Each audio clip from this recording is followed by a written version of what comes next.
everyone out there. Thank you for joining us today on Relationship Coaching Live.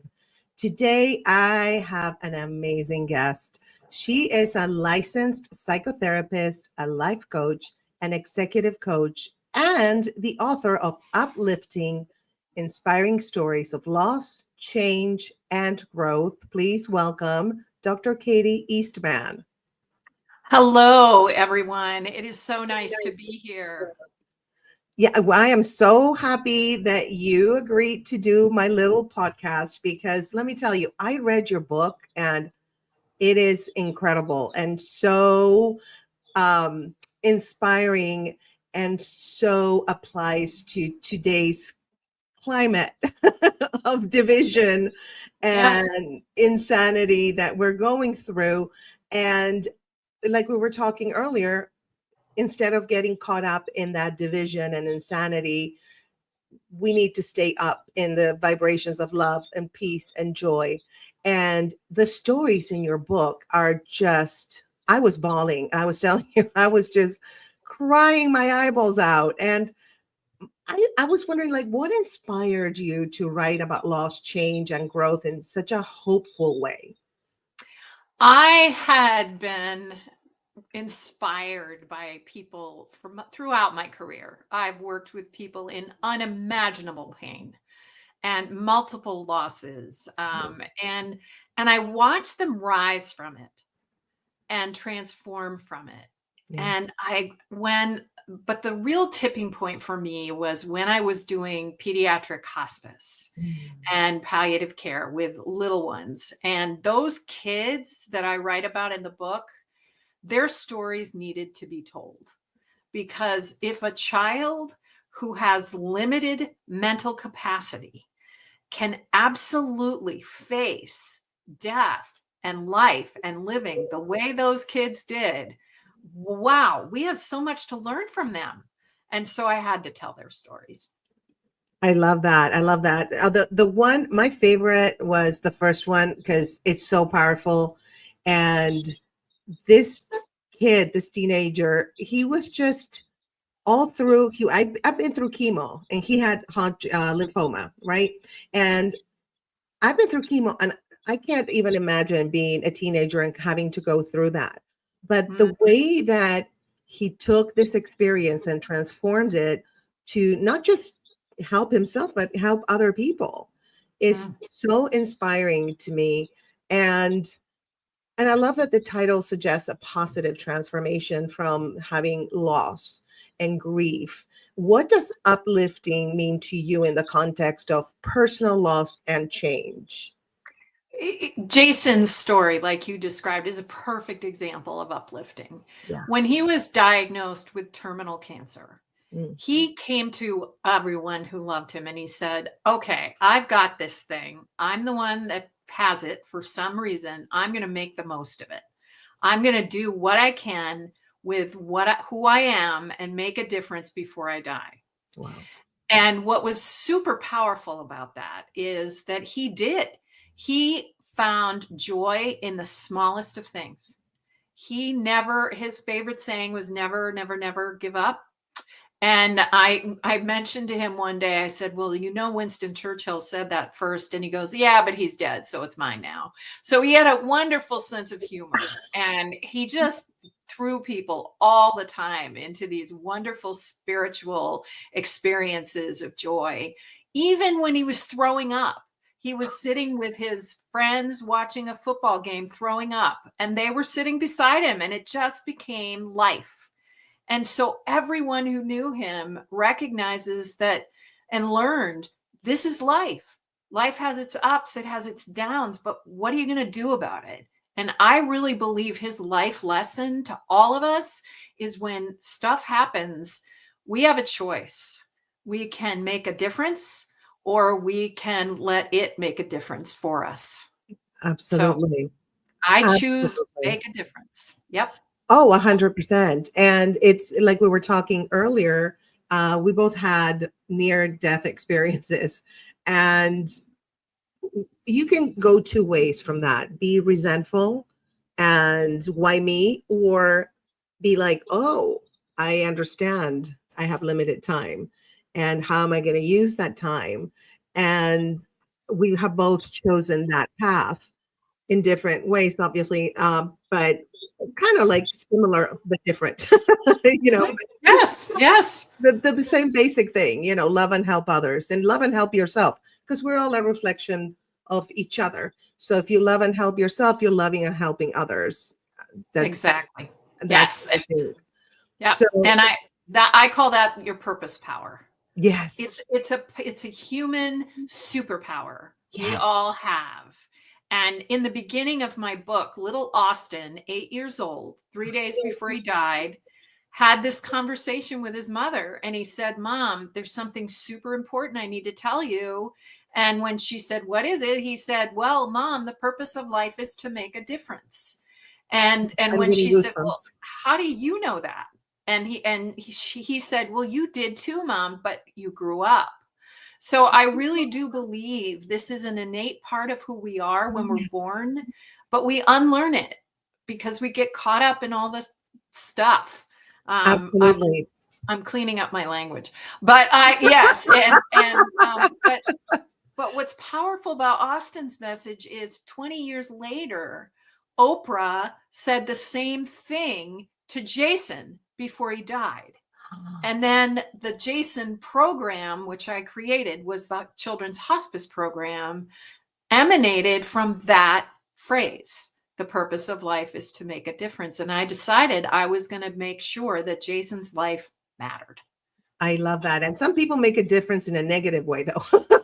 Oh, yes, yes, They absolutely. misunderstood the assignment, I think. Right, right.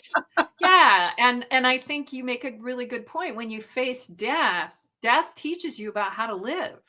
Oh, yeah.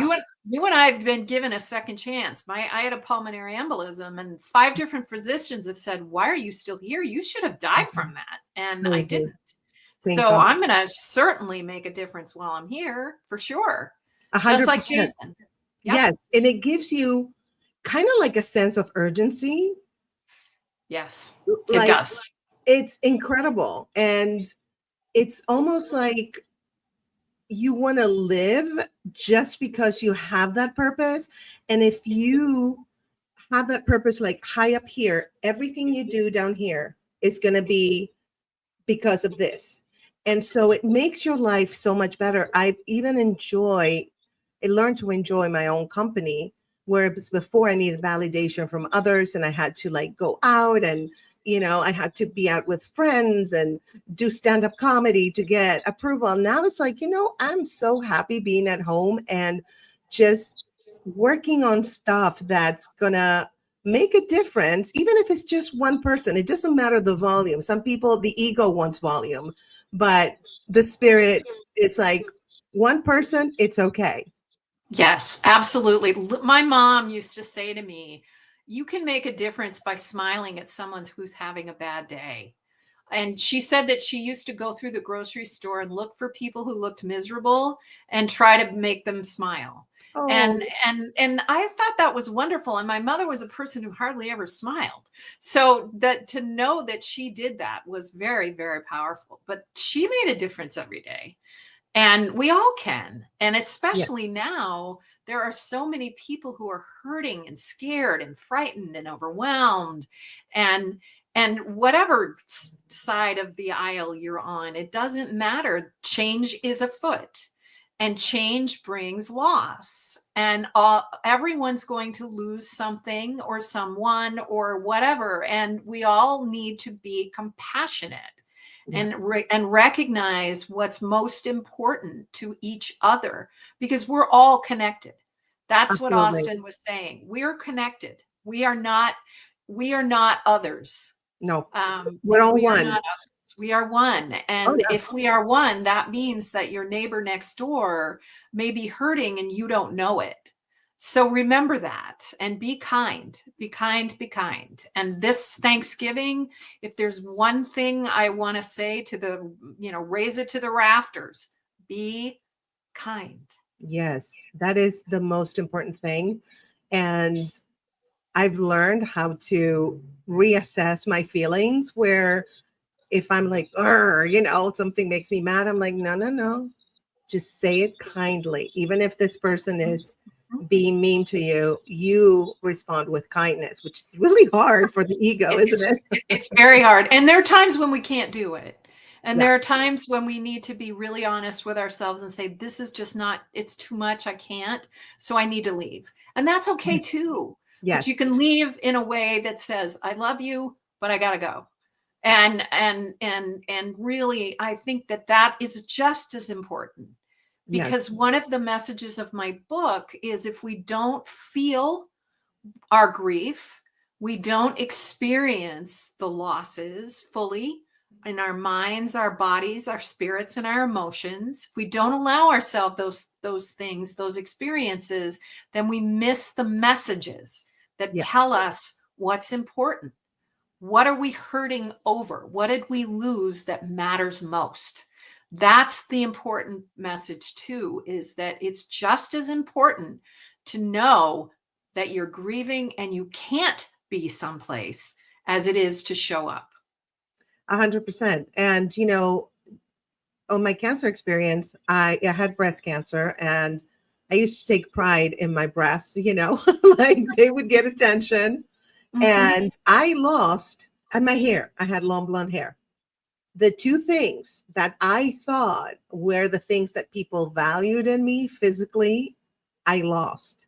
I lost my hair, and I lost one breast, and I have a new one, but they're different. And it's like, Mhm.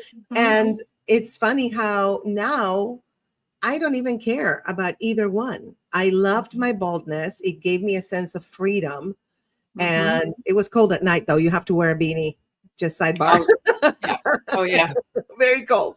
And and also it's like, I'm not my breasts, I'm not my hair, I'm not my body. And that was a big lesson. Not I knew it intellectually, but to just feel that. And I think these experiences and these stories in your book, it's like the people feel that because it's almost like we have no choice. It's Yes. And these kids, especially, I call them my luminaries, oh taught me that lesson because they couldn't speak, they couldn't walk, but we communicated. We communicated with our eyes, we communicated without words. We didn't need mhm. words, but we really communicated beautifully and connected on such a deep level.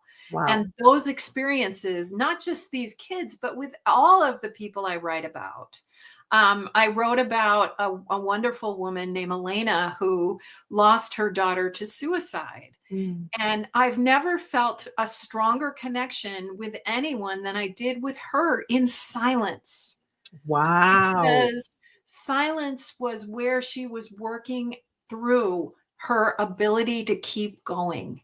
Yeah. And there were times when I would say to myself, I don't have words right now. There are no words. But in that silent connection, she healed in a lot of ways. And one of the ways she healed is developing her purpose power through Oh, that silence and through those just showing up week after week and just crying or being present with her grief. She learned that one of the things that she was going to do, just like Jason, was make a difference. And she did, and she has, and she still is. And I actually heard from her last night, and her life transformed from this loss, and she will experience it over and over and over for the rest of her life. But she makes a difference every single day. absolutely. And it's almost like the pain is almost like you transform the pain into something positive. Mhm. And that in itself is so powerful. Yes. It's almost like, Yes. like I don't know about you, but like I almost see not almost, but I say cancer was actually a blessing in my life because it was my biggest teacher. And I Yes. apparently had to learn so many things. I mean, on so many different levels. And other people would be like, "Oh, how did you do it? You're so strong." It's like, I don't know how I did it. I just did it. You just go through it Mhm. and Yeah. learn on the go. And if Thank you you. want to learn, some people I know, I think most people that go through things like that change their lives for the Right. better. Yes. Um, yeah. And, loss is such a universal experience. So what do you think makes it so difficult for people to talk about it openly? It is when we come to our knees. Mm, Loss is the greatest place where we can be the most vulnerable. And it's in that vulnerability that we can find our strength. We yeah. all know the word resilience. And one of the myths about resilience is that everyone does it automatically. No, that's not true. Kids are Mhm. not resilient. We learn to grasp hold of our will to change and grow by conscious choice. Yes. And that is a choice. And it is not something everyone makes that choice. So it is a choice to grow from loss, but it is a vulnerable place. We feel the most vulnerable when we Mhm. feel helpless or hopeless, or our grief brings us to our knees. And we don't like that. We like to be in control of our lives. But when we lose something or someone, it leaves us feeling like we don't necessarily have control over our Mhm. lives. And we don't like that. Yes. We don't like to not know how to fix things. And in grief, sometimes it brings you to your knees and you can't. All you can do is be with it. Yes. And that is a very powerful dynamic. And a lot of people are just simply not comfortable with being with discomfort. Absolutely. Absolutely. And sometimes you got to go through the discomfort of it all at all levels to go to the other side and be like, oh, I get it, why I'm here. And that purpose, that sense of purpose gives you so much joy and peace, and it grounds you so much. It's amazing. I highly recommend not to be sick or anything, but like experience, when you experience a loss, to turn it into something positive, into growth. Um, Right. and you talk about grief as a journey, right? Can you explain what that journey might look like for someone just starting out? Well, I my mentor was Dr. Elizabeth Kubler-Ross, who everyone knows as the person who wrote The Five Stages of Grief.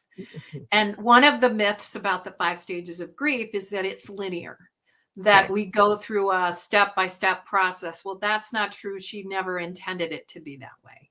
But what she intended for us to do is to understand that when something bad happens, and it doesn't have to be death, it can be anything. It can be divorce, it can be a concrete loss, or it can be a secondary loss, like a loss of safety we all went through during COVID.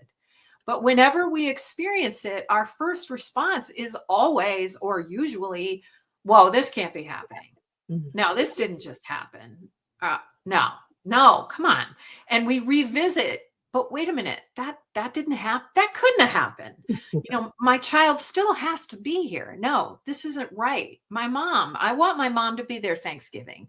So my mom's been gone for years, but I still think, oh mom, are you gonna, and then oh no, she's Oh, gone. So yeah.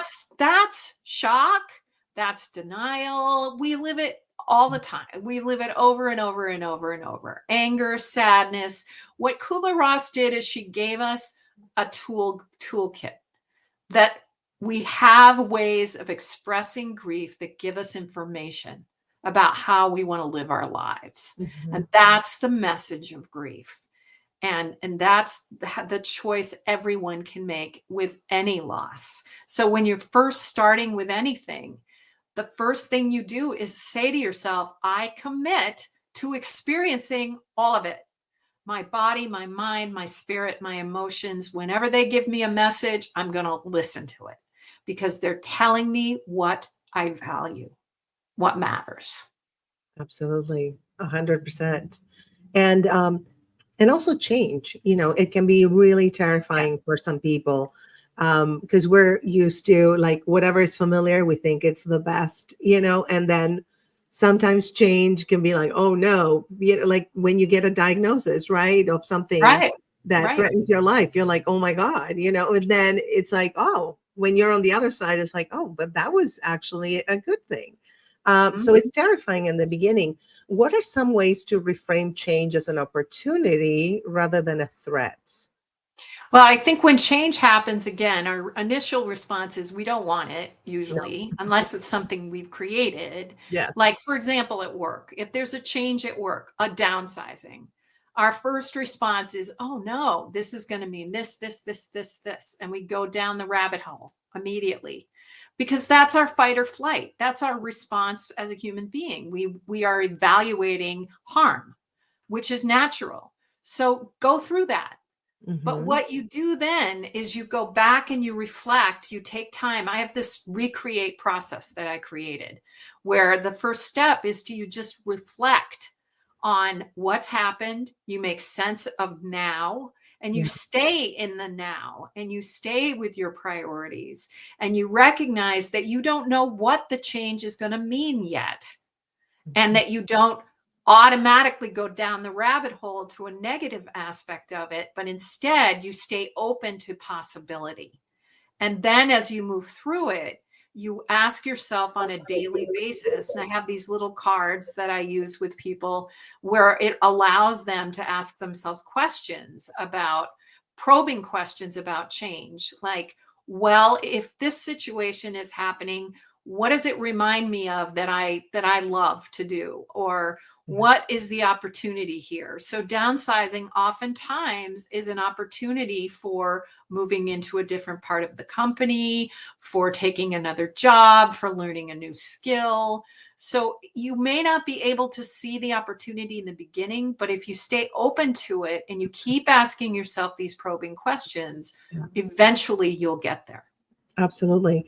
It's like now a lot of people with the political situation are like, I want to leave the country, and instead of saying, oh, out of fear, like, I got to leave because I'm scared, I would say make it an opportunity for fun. Like, oh, I'm going to go to this country and it's going to be fun and I'm going to do all these things. So we can create our own reality even through something that we don't even know how it's going to pan out, but we can I start kind of manifesting that reality and make it an exciting thing instead of a fear thing. Well, and I was raised plan for the worst, hope for the best. Yeah. And I really think that that's what I taught when I was doing hospice with these children, especially. They were teaching me about that. But I became a spokesperson for them in saying that, the families who prepared for their child's death were able to sit back and be with their child in an everyday basis because their plans were made. And it was hoping for the best, Hmm. but planning for the worst. Yeah. And that really helped them because they weren't preoccupied with the what ifs. They had everything in place for the what ifs. And that's what we did in children's hospice. We helped them understand the possible scenarios for end of life Yeah. so that they could live every single day. The staying in the now is the most important thing because our past are the memories. It's not there anymore. Our future is not there at all. It's Right. your imagination, like, oh my gosh, this is going to happen and this and that. And so by grounding yourself and staying in the now, I think that's the best tool in the dealing with loss and grief and all that toolbox, because I know it's helped me get through the cancer journey rather than, oh my God, I have like 3 more chemos to go or whatever. It's like, okay, I've done 3. Yay. Okay. I'm getting Mhm. better. Like I will survive this. So I think that that's very important to see the positive basically, right? And be in the now. Well, to focus in the now is important. And Yeah. when I was facing my near death experience, I was struggling with breathing because I had clots in my lungs. And as my breathing started to change, I'm a singer, but I'm also a meditator. So Oh, I started to meditate on the words blessed be and blessed be. And I started just getting into this meditative state, which yeah. allowed me to continue to breathe, to calm my body, to stay focused on the here and now. I did not allow myself to go to a fear place. I stayed very focused on the right now. And I do believe that in part helped save my life. That Yeah. plus the emergency surgery, but still it really was important to stay Mhm. in the now and calm. And really that goes not just near death, but that's all of us all the time. Absolutely. the Yes. more the more we stay calm and can really stay focused on our breathing, on our mindfulness, on what's going on in my life right now, where's the compassion. I always Mhm. say to my clients, where's the light? Right. Where's the light? Right. Follow the light. And the gratitude too. Yes. I Yes. always, whenever, like today, I woke up and like, oh, I'm so tired. And this is like, no, no, no. Let's change the channel. I Hmm. am grateful for this, and that. I'm looking forward to talking to Dr. Katie Eastman, Katie. And I was just, I switched Yep.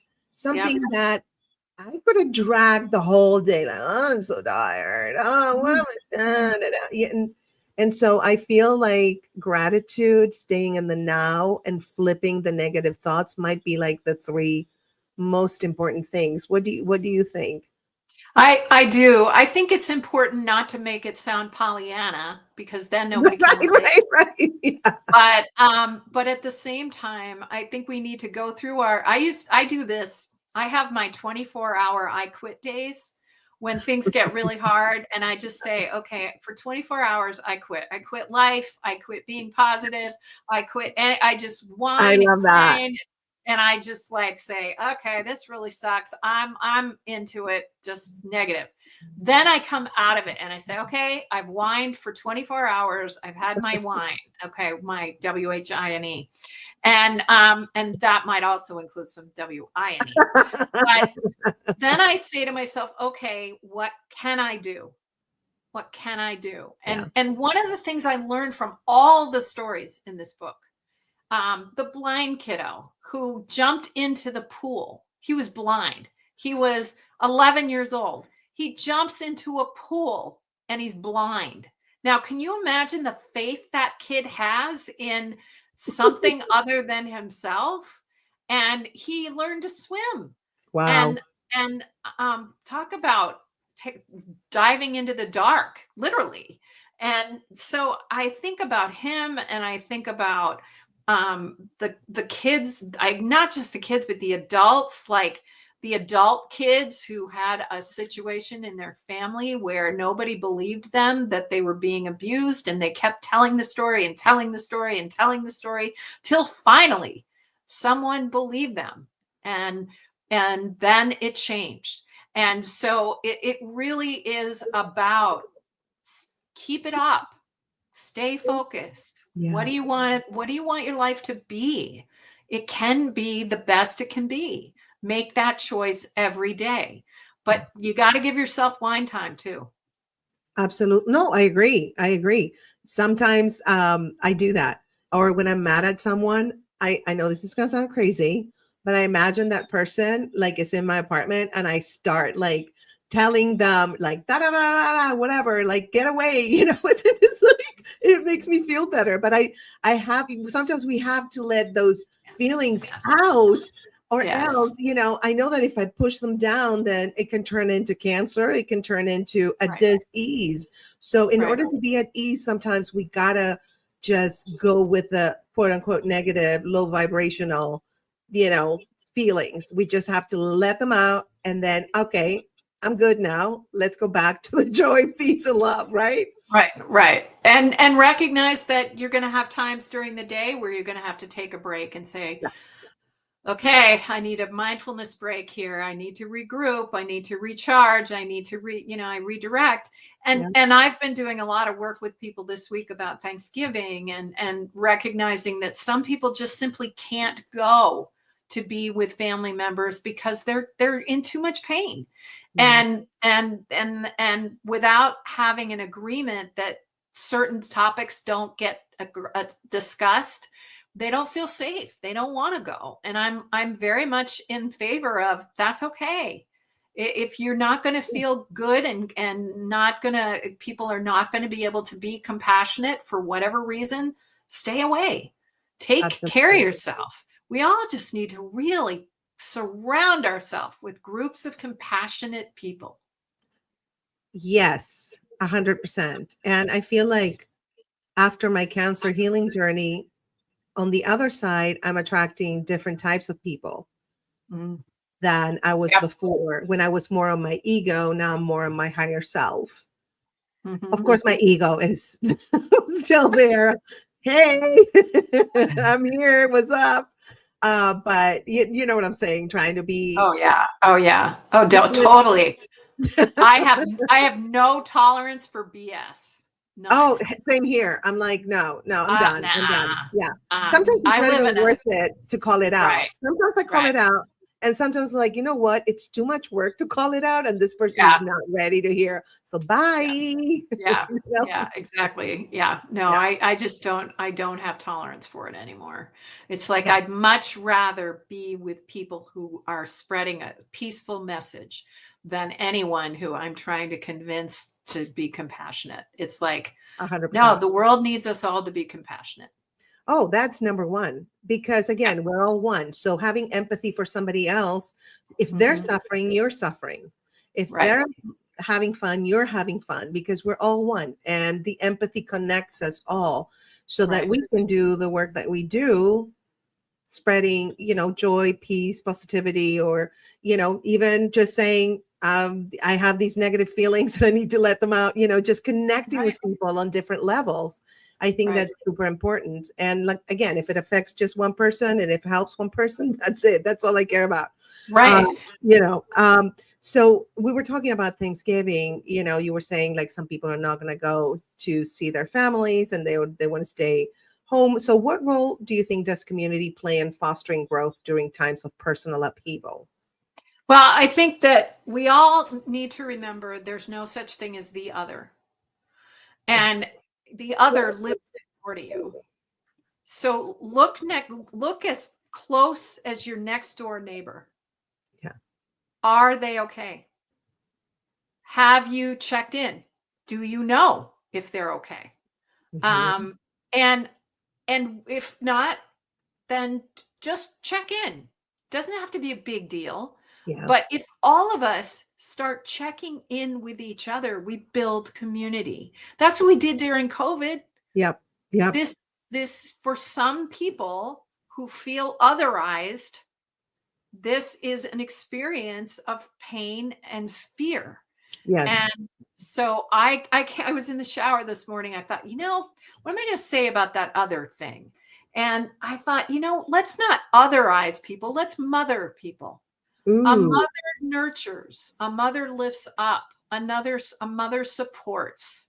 Let's be mothering to each other and to all of us. And Yes. let's not allow othering, because othering, aren't we past that? Apparently not, because with the political situation on both sides, it's about othering. Right. It is. This is not one side or the other. No, This is why do we have sides? That's the other, I right? know. Aren't we all So working for yes. the good of the collective good of Right. humanity? I mean, Right. that's what it's all about. When we divide, then that's not going to be work towards the good of humanity in general. It's going to work for the good of, I hate to say it, but sometimes the people in power, because I've lived through a military dictatorship.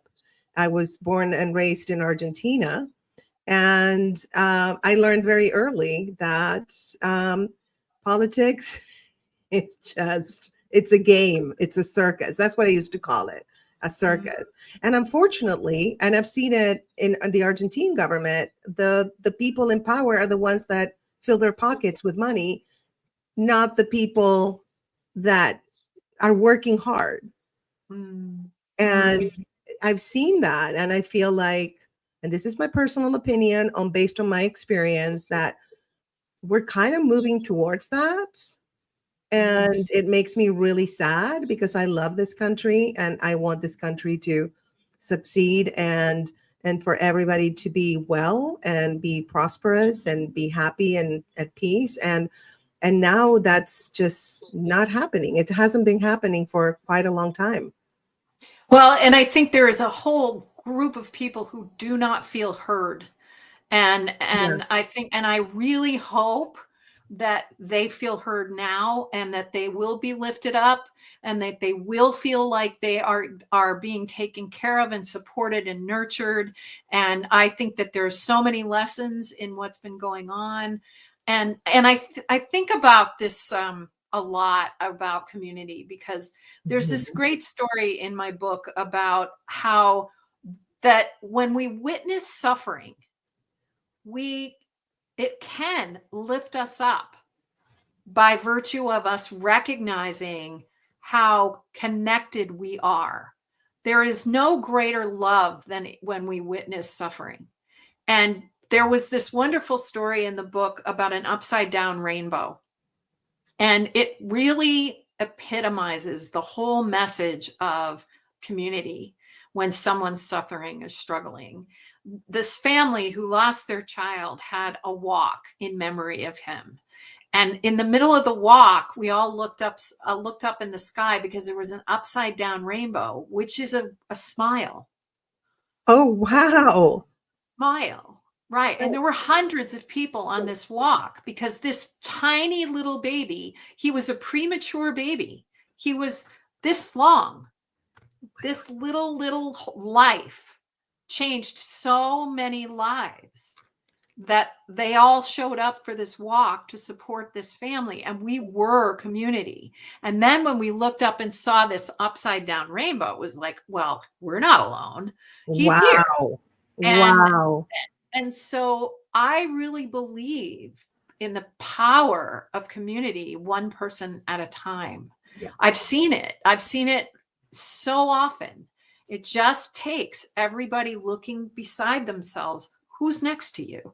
Absolutely. And I watched that video that's going around about this young woman in the New Zealand parliament that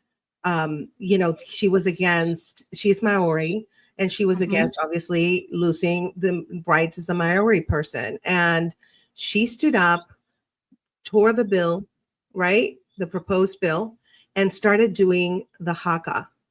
The Oh, haka, wow. and everybody was joining them. Yeah. Every time I watched it, I was bawling. And I know why.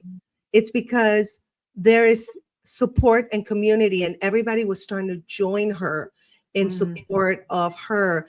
And the power, just the dance itself with the movements, like and you can feel the energy like connecting in Mhm. all the people that were doing the haka. And they do it also like at football games and stuff like that. Mhm. But it's just that community power that Mm. is Yes. just it's and I think that it woke up something in me that's from my ancestors that maybe way back that's what they did in a small Mm. community. They would unite and be like the haka, right? Mhm. Mhm. Yes. Yes. And music is such an important connector. Yes. And I've used music throughout my life. I'm a singer. Oh, I love And that. and I actually really believe in the power of music to unite us Yeah. and to get us going. I mean, one need only look at a little tiny kiddo who isn't yet learned how to be embarrassed. And when music plays, they automatically start to move Yes. and and they don't care what they're doing or how they're doing it, they just move. So it's an innate part of us, and I Yes. that's what I meant when I used to say that the kids that I worked with danced with their eyes. They couldn't move, but they danced all the time, they Oh, sang all the time. oh, When you would play music around them, they would be just move, their eyes would be going oh. like that. And so I witnessed so much the power of communication that goes far beyond what we're used to. But And yes, it's amazing. And so, yes, yes, dance. absolutely. No, the haka is like incredible. Perfect. It's Yeah. every time. And I wasn't the only one because I was scrolling through TikTok and everybody Yeah. was like, is it just me or I'm bawling every time I watch it? And no matter how many times you Yep. watch it, it's like the power, it's like it's bringing something in you like, wow, this is what humanity used to be. It's And now, primal. yeah, Yep. it's a primal thing. And now we've lost that to the Yeah. point where it's the opposite. We're dividing everything. Right. And, everything is binary in this world, and that's not reality. No, wouldn't it be wonderful if everyone thought of the person next to them as their potential dance partner? Yeah, that's awesome. Yes. Wouldn't that be wonderful? That would just be so cool. Yes. And that's possible. I mean, it's all choice. Yeah. It's all choice. And we all have our moments when we need to whine and we need to feel badly and we need to grieve, but there are Yeah. also those moments where we need to dance. Yes. We need to 100% dance for agree. sure. My Yep. And my mom was a concert pianist, and I grew up doing my homework next to her studying piano every afternoon. mhm. And with my ADHD, it was hard to focus on the homework. That's another story. Sidebar. But I I really felt connected to my mother through the music. Mm, yes, yes. She was, Yes, yes. I used to sing to my daughter, and oh, one of the things she became a dancer. And one of the things that I used to say to her is when, because she also was ADHD, it is ADHD. okay. I would say to her, when in doubt, dance out. Oh, I love that. So when she was in a tough spot, I would say, okay, dance out, Callie. Think about what ways can you dance out of this situation Mm. gracefully. And that became just a real thing for her. And when in doubt, dance out. Ah, that's beautiful. I love that. Mhm. So, for those supporting someone experiencing loss or change, what are some of the do's and don'ts they should be aware of? Number one, listen more than you speak. Hmm. Listen more than you speak. I'm going to say it 3 times. Listen more than you speak. Ask questions. People are so afraid of asking questions because they're afraid to offend. Don't be afraid to offend. You'll offend more if you don't ask questions. So ask questions. What do you need? But don't just ask the question, what do you need? Offer suggestion. Because a lot of times when people are grieving or having a hard time, they don't know what they need and they don't want to have to tell you. Yeah, So come up with a list, and they're all over online. I mean, there are tons of things that you can offer someone. You can offer food, you can offer transportation, you can offer respite, you can just come over. We used to, for Jason, we would take turns just coming over and hanging out with him. yeah, yeah, And yeah. and there was always someone there. And so ask questions and also clarify. Do Mm, not assume. If someone's not feeling well, they tend to get testy. They tend to speak in shorter sentences. They may not be really clear.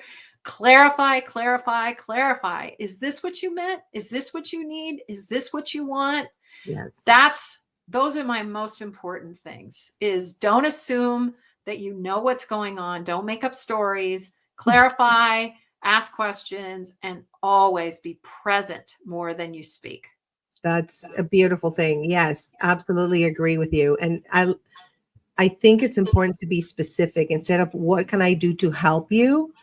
I'm going to bring you lunch, Right. or I'm going to Uber Eats you some dinner, or Yeah. whatever you need. I'm going to do your laundry, or I'm going to pay to do your laundry, or whatever. I Right. think that that's important rather than, hey, if you need anything, let me know. Right. Because they just won't. They They won't. won't. If they don't have the energy, they don't want to have to tell you. They want you to offer something specific. Absolutely. And you have to, the, my, one of my best friends took care of me during my cancer healing journey. And I loved that she was so taking charge all the time. Like, I didn't have the energy. So I was like, when I went to surgery, I was like, make sure they don't kill me or anything. They don't do the wrong thing, and she would take charge. And, she made me feel like I could just relax and not have to worry. about what's going to happen post surgery or during chemo too. She was there sitting with me, and she would make sure, we had a nurse we called Nurse Ratchet. Yep. Yep. Yeah. And she's very blunt. My Right. friend is like, she looks at me like this, and people, I'm like, girl, don't do that. She's putting like infusions in me. But yeah, Nurse Ratchet would be like, you need to stop eating sugar. I'm like, Mm, I'm doing chemo. I'm gonna eat whatever I want. I'm gonna right. fatten myself during chemo Right.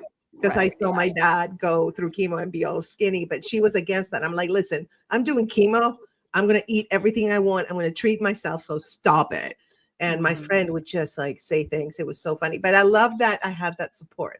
It's so important Yes. to have Yes. that Yes. support, that Yep. that person, if you can't speak or if you can't do something because you're sick, they're gonna do it for you. Right. One of the things I do with all my clients who go through hard times is who's your care team? And your Yes, care team is not just your medical team, it's your family, it's your neighbors, it's your friends, it's your circle of care. It's who encircles you in your world and reminds you of who you are. Though yes. that's your circle of care. And I always start with, okay, who's your team? Yeah, very, very, very important. 100%. Not only the team of doctors, but also a team of people. You have to Right. have them both. Absolutely. Yes. And so, one last question. And thank you for your time. You've been amazing, and I really Oh, appreciate this you being here.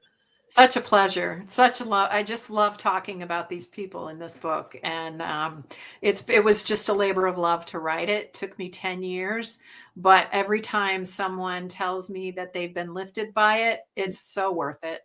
Absolutely. Yes. So, what message do you hope readers take away from Uplifting? If they could remember one thing, what should it be? The theme of the book, which is no matter what happens to us, we have an opportunity to live purposely and meaningfully. And that comes from helping someone else. So the one message from Austin, from all the people in this book, is Hmm. no matter what hell you're going through or you've gone through.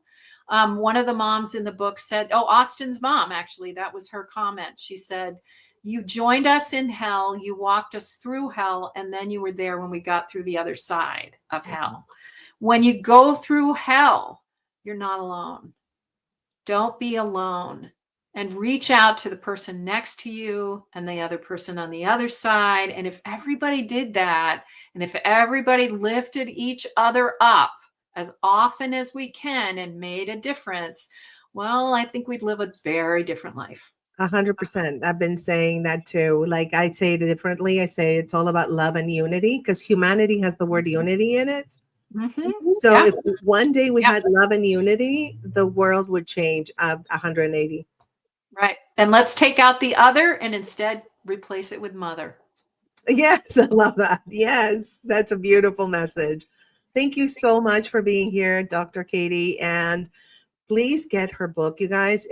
You're gonna cry a lot. Get your tissue. You're gonna be crying a lot. Make sure you're not wearing makeup because it's gonna be gone. You're gonna be like all your eyeliner, everything is gonna be Oh, dreadful.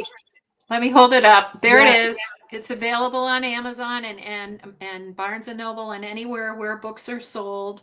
And my website is drkatieeastman.com. And if you would love to, I'd love to hear from you if you just have questions about grief, loss, change, growth. Let me know. I'd be happy to talk to you about it. awesome. Okay, I misspelled your name, but I'm typing, I'm doing like everything. Okay, hold on. Let me see. I want to put this banner up so people know there it is. So Yep. that's your website. They can get the book there. They can get it on Amazon.